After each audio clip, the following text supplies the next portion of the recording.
A qualsevol peixateria catalana hi trobareu diferents productes frescos dels nostres mars, del Mediterrani, però també del Cantàbric. El lluç, el rap, el nero, l'emperador, una mena de peix espasa del Mediterrani, la tonyina, el salmó o el besuc. Més petits, però segons com més gustosos, hi podeu trobar la sardina, el seitó, el verat, la boga, el sorell, els bacallanets o bacallans, els molls o rogers, el llenguado, l'anguila o la truita.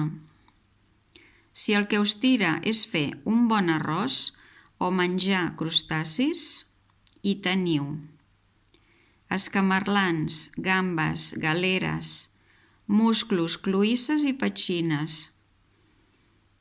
Les ostres són encara una mica cares, com la llagosta, calamars, sípia i pop.